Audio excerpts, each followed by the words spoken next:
Hello and welcome to Walk the Talk from Mussoorie on this really beautiful monsoon morning when we had a short break in the rain. And my guest today, Francis Fukuyama. How do you do? Good to see you. Wonderful to see you. You are one of the most prolific thinkers, writers of our times, of our generation. And you've seen some major changes in the last 15 years. Yes. In the world that you've been studying and surveying. That's right. And making predictions about. Mm-hmm. Well, that's true. I think the world has changed a lot, particularly in the last couple of years. There's a crisis, I think, of stateness in many parts of the world, particularly in the Arab Middle East, where we've seen 4 Arab countries fall apart, really, in the last 5 years. And that's produced all these knock-on effects in terms of terrorism and the like. But then another part of the world has got very strong states, Russia and China, and so Eurasia is also, I think, being transformed. So, a lot of people in India and around the world became aware of your work with that one definitive statement, end of history. And frankly, many of us, at least I fully believed it, because I also covered the unraveling of the Cold War as a reporter in Soviet Union and East Europe, and then saw the unraveling in many other parts of the world, the defeat of the Soviets in Afghanistan, Tiananmen, and you thought that this was it. Well, yeah, so you have to understand the concept of the end of history. It was history with a capital H, meaning what's the process of modernization and where does it lead? And the Marxists said, for 150 years, it leads to communism, it leads to a socialist utopia. And my observation was simply that we were modernizing, but the end point didn't look like it was going to be communism. It looked like it would be something like a market economy and some form of democracy. And a liberal democracy. A liberal democracy, right. So, so from where did the setback come? Did setback come from excesses of capitalism, or did it come from this, this black swan event, if I may call it, the rise of pan-national Islam from the Middle East? Well, I think there's a number of challenges. I mean, one of the big ones is China, because China is modernizing. It's got a very high level of technology, and it's got a very authoritarian political system. And I think a lot of the modernization theory said, well, you get a middle class and you'll get pressure for democracy. That doesn't look like it's happening.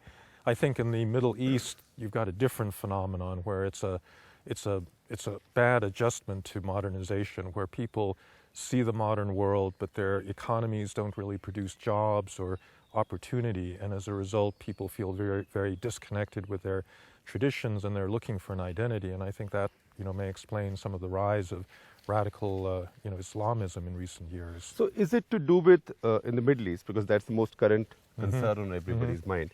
Is it to do with economy and jobs and social equality with the West? Because they might have incomes like the West in many Middle Eastern countries, but not the quality of life. Or is it to do with just an absence of nationalism? So, because there is no real belief in your own nationalism. That's right. You look for a pan-national identity, which is Islam. Well, I think Islamic nationalism. I think it's an identity problem. Anybody that lives in a modernizing society, they come from a village or a tribe, and then all of a sudden they're put in this urban environment. They see the internet, they see television, and it raises this question: who am I?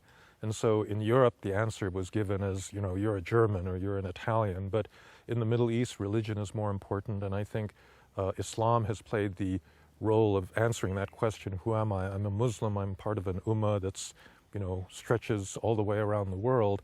And I think it helps to bind people to a community in a world in which, with globalization, communities are disappearing and dissolving all the time. So did the Western world leave the business of end of history unfinished? Did they declare victory too soon? I mean, well, I'll use your expression, I think your 2007 book. Did they genuinely get blindsided? Well, I think that the United States in particular went overboard with certain things like market liberalization.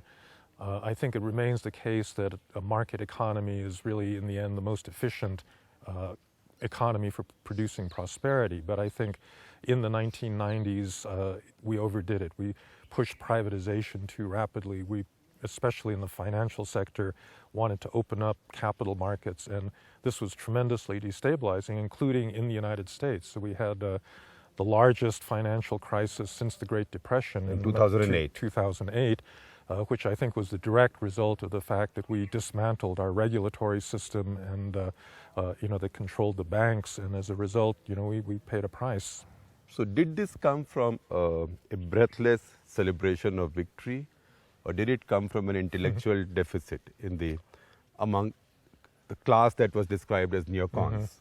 Well, so the neocons are a different group because they weren't concerned so much with economic liberalization. Right. They were just interested in using American power to spread democracy. I think it was actually a kind of American Leninism, this belief in power, which I really had a lot of trouble with, because it seems to me that democracy is something that grows up spontaneously, as a result of social change. But there was an alliance back in the 1990s and early 2000s exporting democracy. Exporting democracy, and then, the so-called Washington Consensus, the liberalization of economies, which in many respects was a good agenda, because that's the way India and China got rich in the last generation. But I think especially when you get to financial markets and global capital, it was a big mistake. But was there also an intellectual deficit? Well, I think there was I think that there was, you had the Reagan-Thatcher revolution in the 1980s, and I think it just got carried too far. And there was a certain amount of arrogance in it, this belief that, the prosperity of the United States had simply depended on the absence of government. And America is one of the few countries in which distrust of the government is almost like a religion. And I think that, it was the confluence of all those things that produced these outcomes. Because you had the end of Cold War for sure, and you were exporting democracy to all these countries. Not all of them had ever seen a history of institutions. Russia, for example. Well, I don't know about the export of democracy. I think that this is a problem that was created by the Bush administration invading Iraq, where they gave people the impression that the way we export democracy is by invading countries and using military force. This is Bush Jr. Bush Jr. Bush Sr. had a reason. But, I think the fall of communism, this was a spontaneous thing. It wasn't exported by the United States.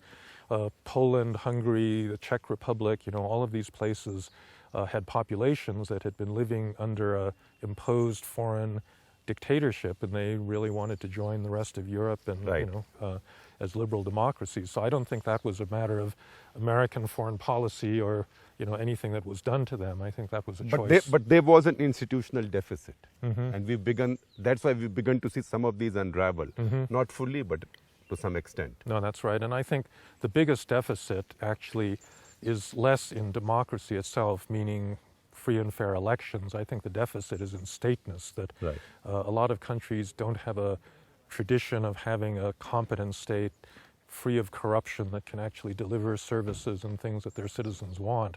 And I think it's been a blindness from America. Americans take our state for granted. We distrust it, we want to limit it, but we take it for granted that it's going to exist and it's going to pave the roads and it's going to deliver education and this sort of thing.